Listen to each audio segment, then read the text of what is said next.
Gunnar Cook and Health and Her Clinic are delighted to welcome you to the Gunnar Cook and Health and Her Clinic Menopause webinar series. What we have planned for you is basically 2 webinars, and we are going to be looking at different parts in different webinars. For this morning, what we are going to be focusing on is the why. And ideally, what we're going to be considering is, why should you do this at all? Now, I've heard discussions about the menopause being called the menopause revolution. And that is indeed what it feels like, because everywhere you turn around, you see information about the menopause. But what we need to ask ourselves is, why should employers care about this? What are the potential health impacts? Is there a real business case? Is there any other case, a legal case, for why the issue of menopause should be dealt with? And what I mean by saying dealt with is focused on, understood, and really embraced as something that affects many people, and therefore we should all care. Now, in part 2 of the webinar series, we're going to talk to you about how to become a menopause-friendly employer. And this is where we try to communicate how you can educate your workforce.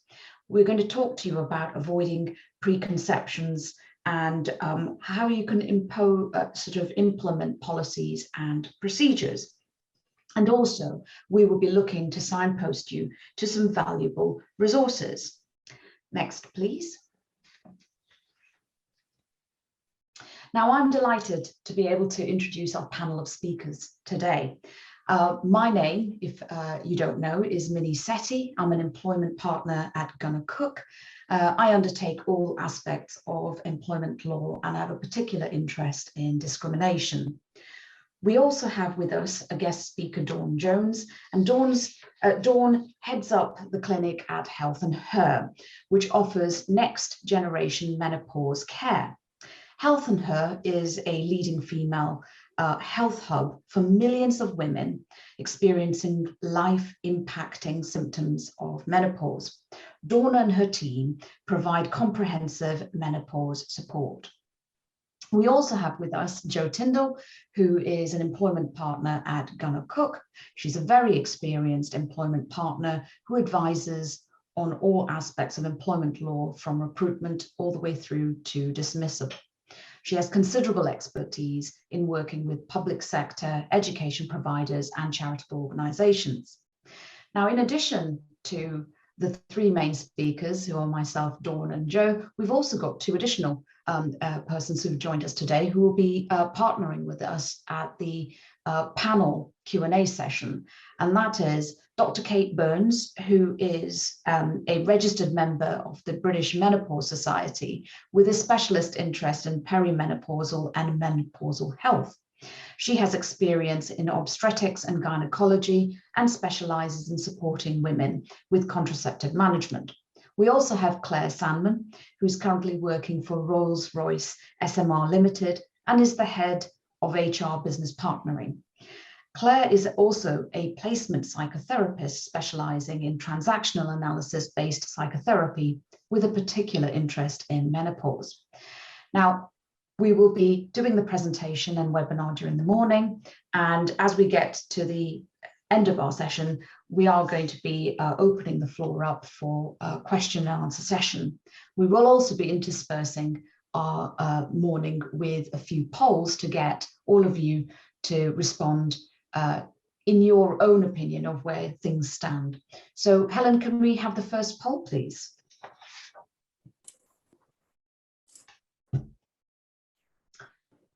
So the first question for you all to have a think about is, how many women aged 50 to 64 are currently working? It's a multiple choice, and if you would please select one and submit.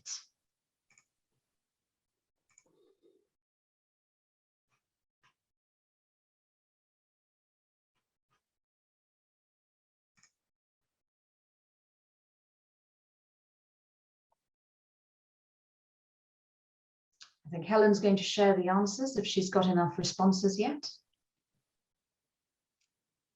Hopefully Brilliant. Yes, thank you. And the answer is indeed 4 million. So that's what the majority thought. Brilliant. Thank you, Helen. Right, I will hand over now to Dawn, who's going to take us through the whys in terms of why we should worry and care about menopause in the workplace. Thank you, Minnie, and thank you all for taking the time to attend this webinar this morning. Your attendance is a starting point, and by raising awareness, education, and working towards the creation of an inclusive infrastructure allows you all to build out policies that can be brought to life. As Minnie mentioned, I head up the Health and Her Clinic, and I'm delighted to join Gunnar Cook this morning to discuss why it's important to talk about menopause in the workplace. 6 million women in Britain alone are undergoing the menopause. I know that my panel colleagues today will go through the legal case and touch upon the policies and initiatives needed to provide workplace support to mitigate potential financial, reputation, and well-being costs. So my message today is contextualizing the reasons why it's important to recognize the symptoms of menopause, the challenges, and the impact for women in a workplace setting with their family and in their relationships. I also recognize from experience that creating sustainable change takes time, and starting with so many messages may leave many businesses lost as to where to start. But we're here to help you demystify those today, and the how we'll address in our second webinar. 25% of women by 2030 will be in a menopause, and retaining that talent is essential. No doubt all of you can relate to the last point in this slide and recognise the contribution women of this age demographic have on the workplace, society, and wider setting. So understanding those challenges is vital. So let's start off with the definition. Next slide, please. You'll see on your screen there's 3 stages we often hear about. First one, perimenopause. This is also termed menopause transition, and this is where a woman is experiencing symptoms as well as irregular periods. This is because the ovarian function starts to decline. Hormone levels, the estrogen and progesterone, start to fluctuate. Periods start to become irregular, heavier, and symptoms may increase.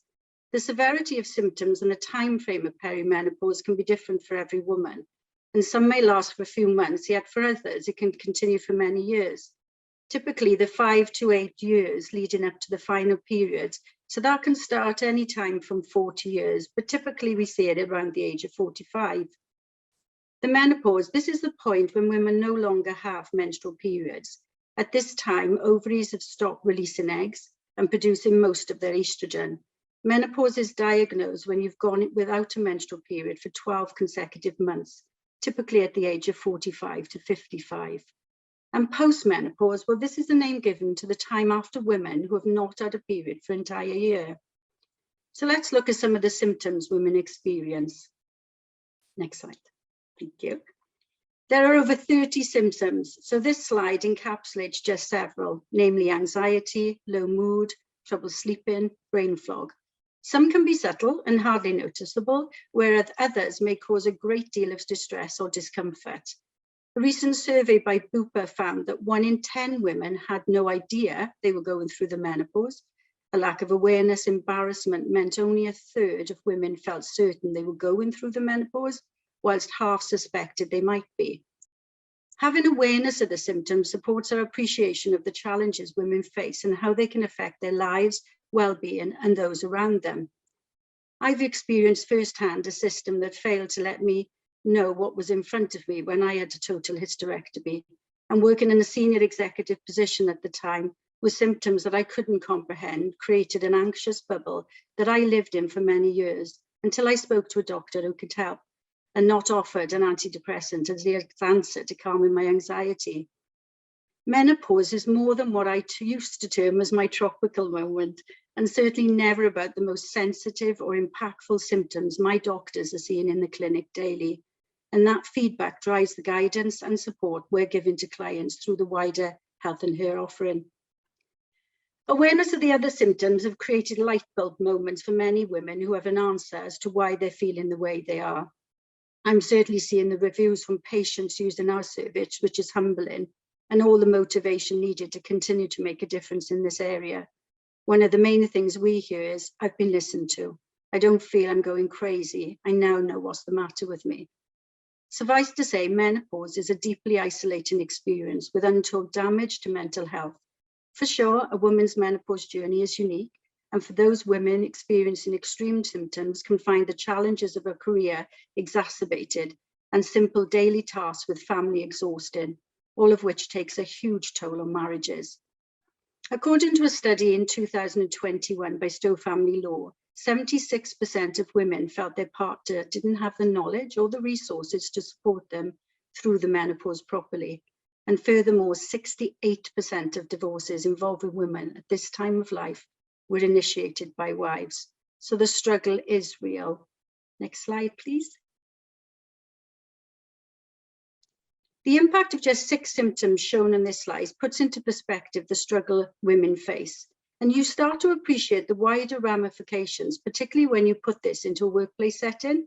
At Health and Her, we offer businesses an anonymous free survey they can circulate to all their employees to gauge their baseline need. And that data underpins the wider empirical research we're seeing and accessing.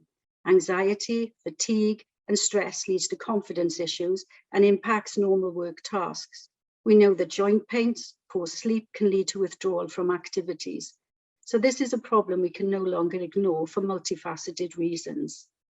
Next slide, please. The problem, we're living like it's not happening. This quote by Michelle Obama sums up society's attitudes to menopause. Even though 100% of women will transition through the menopause, until recently it was rarely spoken about, especially in the workplace. With high-profile women like Michelle Obama, Oprah Winfrey, and celebrities like Davina McCall raising awareness, the menopause conversation has begun and is gaining momentum. However, despite this, 80% of UK small to medium-sized businesses still fail to recognise menopause as a business problem. We need those women in positions of influence to champion this message, and we're seeing that. Nicola Sturgeon in January of this year said, "We talk about the menopause much more, and I'm very conscious of being a woman with a profile and a platform, a fair degree of influence, so I feel a responsibility, given that I'm at an age to talk about it myself." But yet she recognises that, and this is in her own words, and yet even talking about it like this, I'm so far out of my comfort zone in terms of the intensely personal nature of it, that tells me no matter how far we've come in this discussion, we still have a long way to go, that somebody like me still feels kind of uncomfortable with it. So let's take a look at the demographics. 5% of women will experience early menopause. 1 in 100 women will experience premature menopause. That's below the age of 40. And it can affect 1 in 1,000 women below the age of 30. 3 in 4 women will experience symptoms, but 100% of women will experience the menopause. Each woman's experience is unique, but we see that 80% suffer hot flushes, and that tends to be the first sign of perimenopause. The good news, menopause is trending. Next slide, please. Over the past 2 years, there's been a shift in popular culture. Women are beginning to talk and share their lived experiences of the menopause, which is now trending on the political, the legal, health and workplace agendas. Likened to mental health conversations 5 to 6 years ago, it is possible we're about to witness a tipping point where menopause is recognised and supported by society, the NHS and UK workplaces. But with only 20% of organisations supporting menopause-friendly workplaces, we still have a long way to go. But we are starting to see real change. In February this year, ministers and senior clinicians from across all 4 UK nations have come together for the inaugural meeting of the UK Menopause Task Force. One of the key objectives is to work closely with external stakeholders and raise awareness of the menopause in the workplace by encouraging open conversations. Next slide, please, Helen. The impact of this problem is far-reaching, and in summary, we have it politically. Equality Steering Committee is investigating menopause discrimination in the workplace. Legally, menopause is covered by the Equalities Act 210 for 3 protective characteristics: age, gender, disability. Health, most GPs lack menopause education and are reluctant to prescribe HRT. CBT is an effective strategy, but there are long waits on the NHS. Culturally, menopause severely impacts minority groups, women of colour, transgender, non-binary, intersex communities. Socially, menopause affects relationships, quality of life, and friendships. Inclusively, menopause is not gender specific. It affects transgender, non-binary, and intersex communities. So globally, menopause affects 51% of the population directly and 49% indirectly. Economically, menopause affects women professionally. 14 million sick days are taken annually attributed to menopause. Financially, leaving the workplace early due to menopause can affect pension contribution. Taking sickness due to menopause in many organizations means not being paid. And of course, let's not forget the huge impact to businesses. Next slide, please. Startling figures in this slide, I'm sure you'll all agree. 4.4 million aged 50 to 64 represent the fastest growing demographic, in which I'm glad to note that the majority you had correct in the poll. Less than 1% of women felt they could approach their employers about their symptoms. So you can appreciate the huge number from census-wide that menopause is costing employers 14 million working days per year. Menopause first hit the headlines as a workplace topic with the publication of a government report in 2015 championing older workers. The report urged employers to consider support for older women who are going through the menopause. 2 years later, research produced by the University of Leicester found that menopause is not well understood or provided for in workplace cultures, policies and training. Fast forward to present day and menopause is trending. Low levels of education on issues around menopause is widely documented. Until recently, menopause wasn't part of the school curriculum. Many GPs have little or no training in menopause, 5 to 7 hours to be exact. And historically, the topic has been treated as a workplace taboo. As a result, for many people, the arrival of menopause and the accompanying symptoms are a huge surprise and present considerable challenges in the workplace. Highly competent, high-performing employees often find their career stalling or even derailing as hormonal changes kick in, to the extent that research highlighted 1 in 4 women have considered leaving work. According to Bupa, almost 1 million women have left their job because of menopause and symptoms. Plus, those that take a long-term absence for work to manage symptoms take an average of 32 weeks leave, resulting in damage to individual careers and a huge loss of productivity to a business. Now, next slide, please, Helen. Being informed and educated is critical in addressing the challenges that come with the menopause. As leaders, we don't know enough. If we are to help women in the workplace during this stage of life, we need to invest in our own understanding and learning. Businesses that arm their female workforce with the right authoritative advice and practical information will be taking the right steps in helping them to feel included and supported. A quote this year from the Mayor of London said, "Show that a workplace discussion about menopause is normal and we can remove the stigma around those experiencing it." Passion projects can quickly snowball alongside a recognition that it takes a lot of energy and commitment to maintain momentum and direction, as well as keeping on top of your day job and managing symptoms. Therefore, a commitment from the business is required to generate wider engagement, educate managers, and embed menopause as a mainstream conversation for the long term. And to get that commitment, especially from those more senior within an organization, requires a business case. This quote from Unison sums that up. "Menopause is an issue for everyone who cares about fairness in the workplace, not only those who experience it directly." And therefore, I repeat my earlier thanks to you, that simply attending this webinar means your engagement facilitates and supports those conversations. In doing so, collectively, we can keep this topic on the business agenda. So before I hand you over to Joe, we've got another poll question for you all. Helen, do you want to put that up? So the question is, what is the percentage increase in menopause-related tribunals?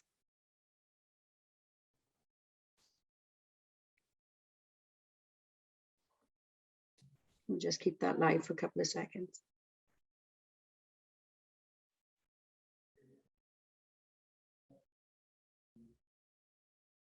Okay, hand you over to Jo. Thank you. Thanks very much, Dawn. That was an extremely interesting and insightful talk. And for those of you who said that there was over 150% increase in menopause-related cases, you were right, which is obviously very dramatic. So I'm going to look at some of those tribunal cases and what the law says about the menopause.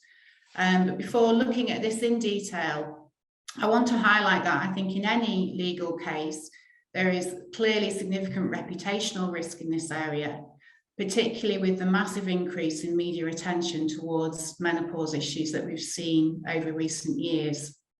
And on the slide, you'll see just some of the headlines that we've had. And I think this really shows that women are increasingly willing to speak out, and that menopause rights really are on the agenda, perhaps on the back of the momentum created by the Me Too and the Black Lives Matter movements, and with celebrities such as Davina McCall and Meg Matthews speaking up about this important issue. So the gist of this headlines is really that if you don't provide menopause support, you may end up facing court action. So this isn't just about the cost of defending claims or about the risk of losing them, but also about brand and reputation. Next slide, please, Helen. So what does the law say, and what have we seen happening in employment tribunals? Well, in short, we've seen a dramatic increase in menopause-related claims over recent years. In 2018, there were 2 tribunal cases. By 2019, it had risen to 6 cases, and by 2020, there were 16 cases. So obviously, this is still a relatively small number, but I think the trend is clear. And of course, these figures don't include claims which are settled or menopause-related grievances at work, which may well be significant. I think as many of you on this webinar today will already be aware, menopause or menopause transition itself is not a protected characteristic at present. And until now, claims have been brought under discrimination laws, either on the grounds of age or sex or disability. But it's also worth highlighting the duty on employers to protect health and safety at work, and the duty not to undermine trust and confidence. So this isn't just about the risk of discrimination claims, because if issues aren't properly handled, there's also the risk of unfair dismissal claims and constructive dismissal claims too.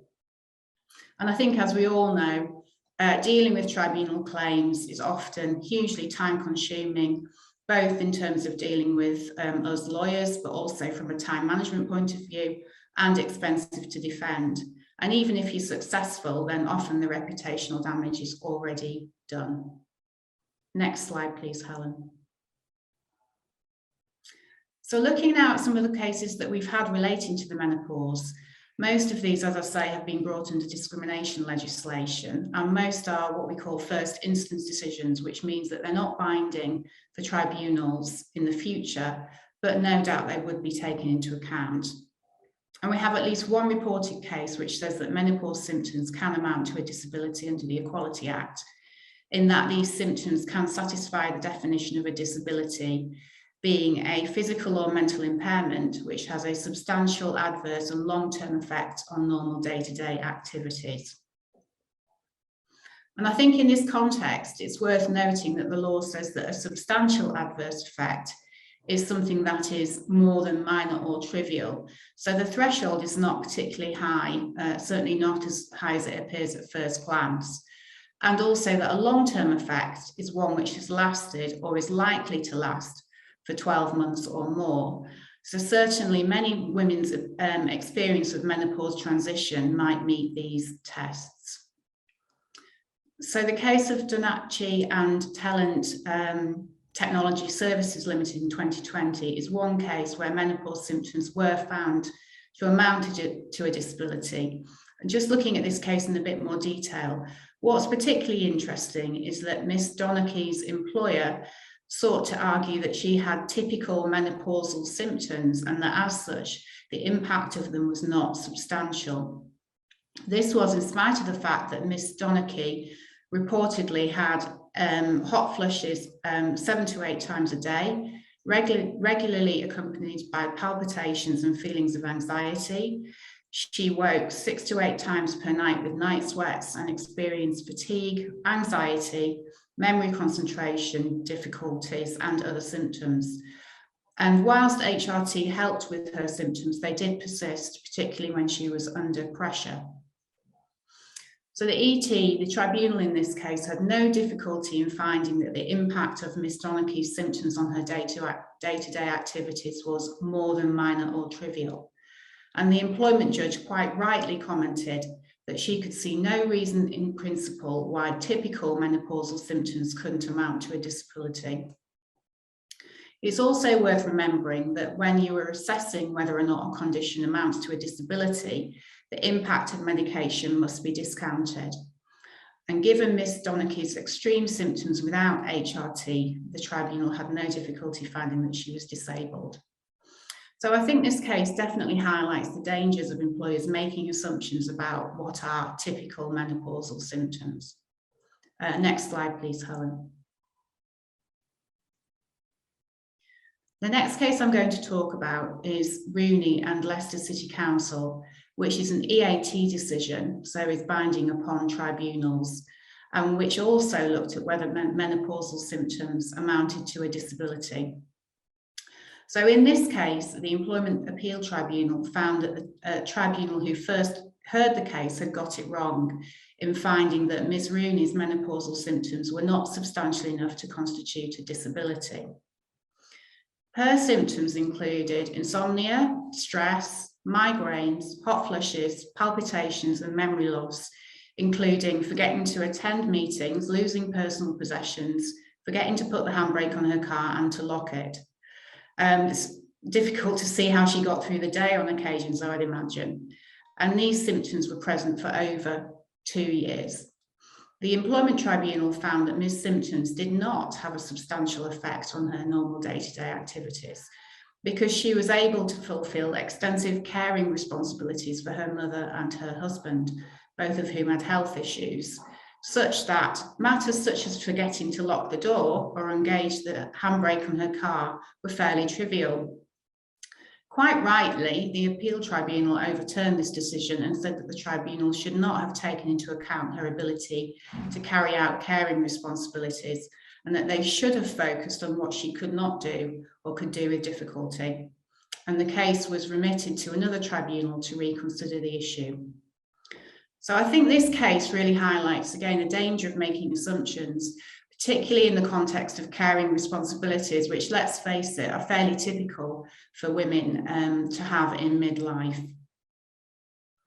The next case I want to highlight is Davis and Scottish Courts and Tribunal Service, which again shows the need for awareness about the wide-ranging impact of menopause at work.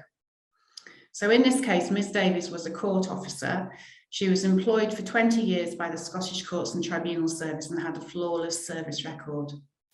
She was going through menopause and it left her with symptoms including heavy bleeding, feeling fuzzy and emotional, and she was also severely anemic, which affected her concentration levels. She was prescribed medication to be diluted in water, which she drank at work. And on one occasion, she thought that her medication may have been drunk by 2 male colleagues in court, and she suggested in open court that this had happened. One of the men became quite irate and concerned about what he had been drinking. Following an investigation, it was found that the water did not contain her medication, and Ms. Davis was dismissed for lying and bringing the court into disrepute. Her employer concluded that she must have known the medication wasn't in the water because the water would have turned pink, and that she'd shown no remorse for her actions. Ms. Davis brought claims in the Employment Tribunal for unfair dismissal and for discrimination arising from disability. The tribunal said that her employer should have taken into account the fact that her memory loss, confusion, and stress had affected her behaviour. And they found that essentially her dismissal was because of her menopausal symptoms and that these symptoms amounted to a disability. Next slide, please, Helen.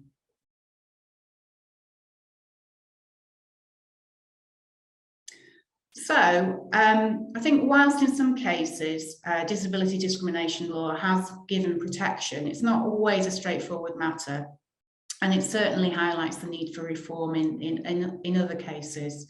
This is particularly because for certain types of disability discrimination, an employer can only be liable if they are on notice of the disability. The case of McMahon and Rothwell and Evans illustrates these difficulties. Ms. McMahon was an apprentice conveyancer in a law firm, and she was dismissed for ongoing timekeeping and attendance issues over a number of years. She said that at least some of the issues were due to the menopause. She initially disclosed her menopausal symptoms to one of the senior partners when she was late for work, telling him that her symptoms had become unbearable and that sometimes it felt so hot that she had to change her clothes. The partner made a comment in response that it was all a little bit too much information, and suggested that she spoke to a female member of staff. In the following year, Ms. McMahon had further short-term absences, including for flu, an eye complaint, and to look after her sick children. Her employer became concerned about her becoming unreliable and spoke to her about her absence record. At this point, Ms. McMahon downplayed her menopause symptoms because she was worried about losing her job, and she was dismissed a few months later due to her timekeeping, extended breaks, and frequency of her absences. And her claim failed on the basis that it was found that her employer was not on notice of her disability, so they could not be liable as a consequence. And key to this was the fact that she downplayed her symptoms. Even though she'd initially disclosed them, she went on to downplay them in relation to her later absences. And I think also one of the key points in this case was, even though on her sick notes, menopausal symptoms were cited on a number of the notes, those notes weren't actually seen by the managers who were responsible for her treatment. They went straight to the payroll company. I think it could well have been a different outcome if those sick notes had been reviewed by management, as they may well have been on notice of the issue. And interestingly, the tribunal also said that she'd not established that her fatigue was caused by the menopause, as opposed to her lifestyle in general, including the fact that she was a busy single mother. So I think this case really demonstrates that it can be an uphill struggle for women using the existing legislation and the case for reform. Next slide, please, Helen. So as well as claims being brought under disability discrimination laws, a number of sex and age discrimination claims relating to menopause have been held by the tribunals, and I'll look at a few of them now. The first one is Merchant and BT, which was brought by Ms. Merchant following her dismissal based on poor performance. She told her employer that she was going through the menopause and produced a letter from her doctor stating that the menopause was affecting her concentration. But despite this, no further medical investigation was carried out, which was in breach of BT's internal procedures, and she was dismissed. She claimed that she was subject to sex discrimination because a man would not have been treated in the same way. The tribunal agreed and concluded that her employer would not have adopted, and I quote, such a bizarre and irrational approach with non-female related conditions. Relevant to this finding was the fact that the manager had been influenced by his own wife's experience of the menopause, which clearly would not have been relevant. So I think yet again, this case illustrates the danger of making assumptions or using preconceptions about what the menopause looks like and the effects that it has. Next slide, please, Helen. This theme of stereotyping is continued in the case of A and Bonmarché, which came to trial in 2019, and I can only hope that the treatment this employee faced in this case is becoming a thing of the past. In this case, the employee was a high-achieving employee with 37 years service. After she started her menopause transition, her manager started to demean and humiliate her in front of younger colleagues. He referred to her as a dinosaur and criticised her work openly, saying that it must be because she was menopausal. He also refused to adjust the shop temperature. Higher management then took no action when she complained, and she suffered a breakdown. On her return to work, her manager was extremely cold and threatening. She resigned and brought a tribunal claim, and the tribunal found that she'd been harassed on the grounds of both age and sex, and she was awarded £28,000 in compensation. Next slide, please, Helen. The final case I'm going to mention today is Best and Embark on Raw Limited, which included a claim for sex harassment based on comments made by Miss Best's manager about the menopause. Miss Best worked as a sales assistant in a small business selling pet food. She was accused of difficult behaviour, including moaning and being paranoid, petty and obsessed, resulting in a verbal warning and ultimately in dismissal. The case circumstances were that there had been an altercation between Miss Best and the owner. She claimed the owner shouted at her that she must be in the menopause and said to her that her husband would now start to look for younger women. Whilst the tribunal couldn't find that these precise words had been used because of a lack of independent witnesses, it did find that the owner had acted tactlessly and insensitively in asking her whether she was menopausal when she'd made it quite clear that she did not want to participate in such a discussion. So that act in itself, in pursuing the topic when she'd made it clear she did not want to discuss it, amounted to harassment on the grounds of sex. So the compensation in this case was quite low, but the case received a lot of press attention, including on the BBC, so the reputational damage may be much higher. Next slide, please, Helen. So, in summary, I've given just a few examples of the cases we've seen so far, and undoubtedly menopause-related claims are set to increase. The main types of claim are detailed on this slide, and I'm not going to go through all of them due to the time constraints today, but I just highlight that in addition to the types of claim I've mentioned, further claims that could arise include in relation to uniform policies, where they don't cater for the impact of menopausal symptoms, such as a need for loose clothing or extra uniform. A claim for failure to make reasonable adjustments where menopausal symptoms amount to a disability, such as providing adequate ventilation at work or rest breaks or different start times. And claims for unfair dismissal or constructive dismissal where sickness or performance processes don't take into account menopausal symptoms or make assumptions about menopause. And in our next session on the 30th of April, we'll look more at things like reasonable adjustments and how policies could be changed and adapted to take into account menopause. So I'm now going to hand over to Minnie, who's going to talk through some of the proposals for change. Thank you. Thank you very much, Jo. Proposals for reform. Well, at present, as Jo's explained, there is a patchwork of discrimination laws that can be used to bring claims for menopause. And so there has been an inquiry launched in July of last year, which was considered by the Women and Equalities Committee. And they're looking at basically what are the work practices and legislation that aids a person who is claiming that they have been a victim of bad treatment through the menopause. Now, there have been 4 such sessions where the committee has heard evidence from leading experts in different fields. The last of the oral evidence took place on the 16th of March. The outcome is awaited. Now, the things that the committee were looking at was whether they should be making a menopause policy as compulsory in the workplace. That would be interesting, I think. And also whether there is a need of any kind to make the menopause as a protected characteristic.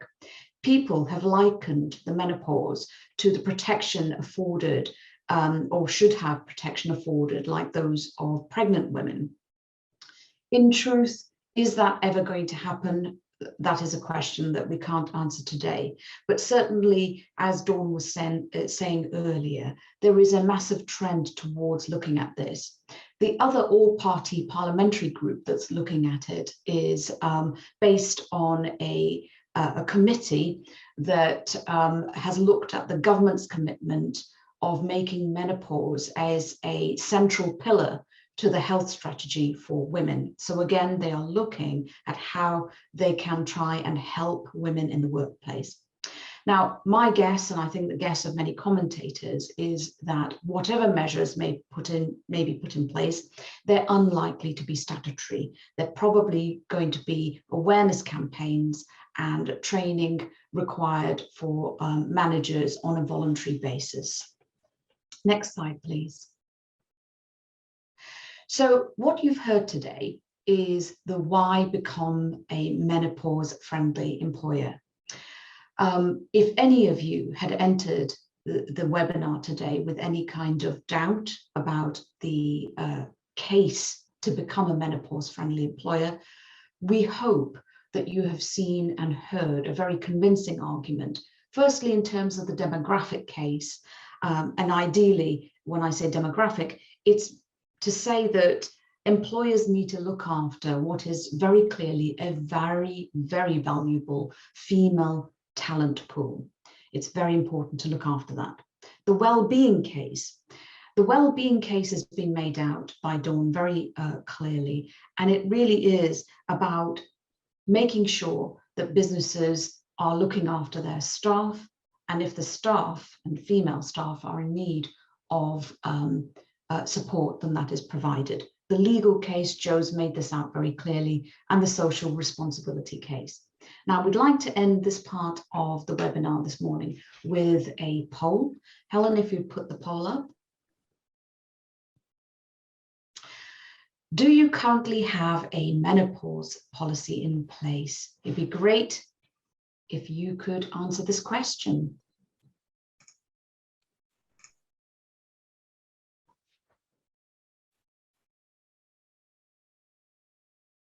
Do you have the answers, Helen? Right.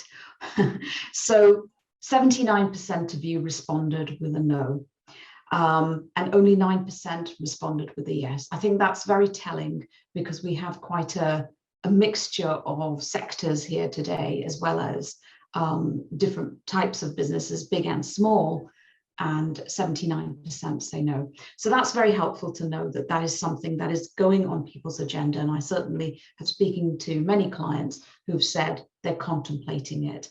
And certainly we can help if you are at all interested in putting a policy together, come and talk to us and we will try and help you.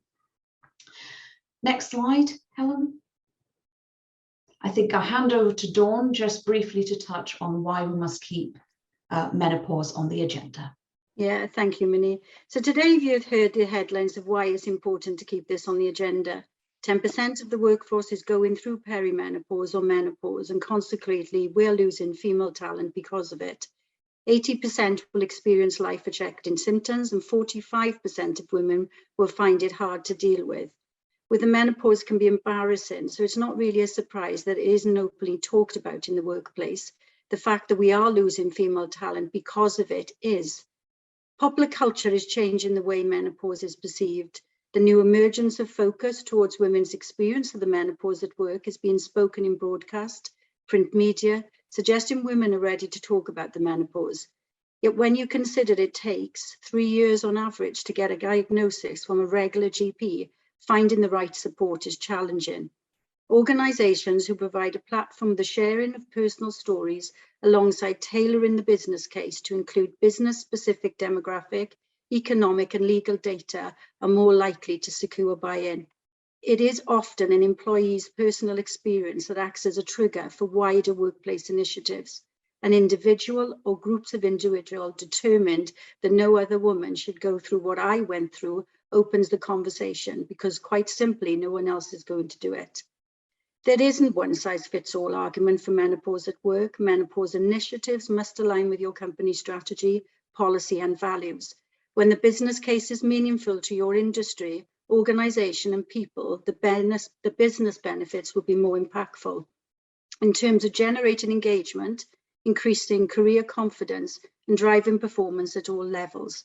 By normalising menopause through tangible measures, we'll mitigate against legal claims, reduce absenteeism, increase productivity, and retain an intergenerational workforce for the future. with the whole workforce benefiting from this experience, not just women, elevating a company's position as an employer of choice. Inclusion of older women in the workplace is more than just the right thing to do for the many reasons. So let's get together, make the cultural change so vitally needed, because let's face it, your business can't ignore the cost of menopause. Thank you, Minnie.